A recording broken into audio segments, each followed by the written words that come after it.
Sir manipulation कहाँ-कहाँ का होता है और आप कुछ दिन पेशेंट को फिजियो के बाद मैनिपुलेशन क्यों करते हैं? मैनिपुलेशन जो होता है वो बेसिकली एडजस्टमेंट हम लोग बोलते हैं, जिसको कायरोप्रैक्टर करते हैं। कायरो जो है वो एक अलग फिजियोथेरेपी से स्पेशलिटी है, लेकिन फिजियोथेरेपिस्ट भी कायरो में स्पेशलाइजेशन ले रहे हैं और लेते हैं। फॉरेन वगैरह में जो कायरोप्रैक्टर होते हैं वो उनकी बीएससी, एमएससी और पीएचडी एक कोर्स ही है, लेकिन इंडिया में इससे रिलेटेड कोई सर्टिफाइड कोर्स नहीं है। तो जो लोग भी हैं, या तो वो फॉरेन से एमपीटी के बाद डिग्री लेके आते हैं, या फिर यहाँ पे वर्कशॉप वगैरह जो इंटरनेशनल रैंक के कायरोप्रैक्टर होते हैं उनसे वीकली या 6 मंथ कोर्स में या फिर इस तरह से वो सर्टिफिकेशन लेते हैं। अगर कोई एमपीटी का बंदा मैनिपुलेशन में, कायरो में सर्टिफिकेशन ले रहा है तो वो वैलिड होता है।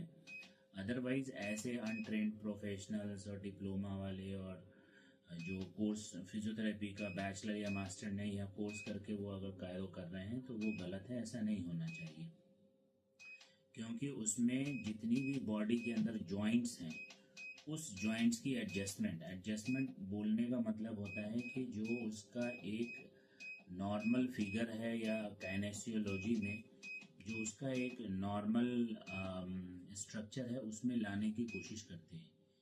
क्योंकि मस्कुलोस्केलेटल प्रॉब्लम सिर्फ इंजरीज होने की वजह से नहीं होता है।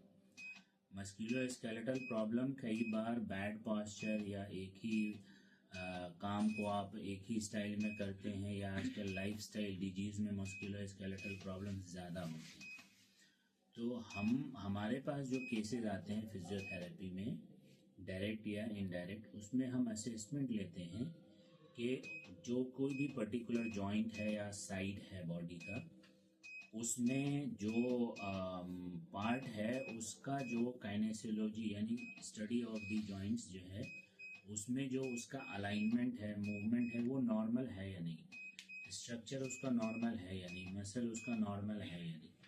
तो इस केस में हमें अगर लगता है कि नहीं, इनकी स्ट्रक्चर को भी स्टेबलाइज करना चाहिए या मोबिलाइज करना चाहिए, तो हम पेशेंट को बता के फिर हम अलाइनमेंट और मोबिलाइजेशन भी करते हैं।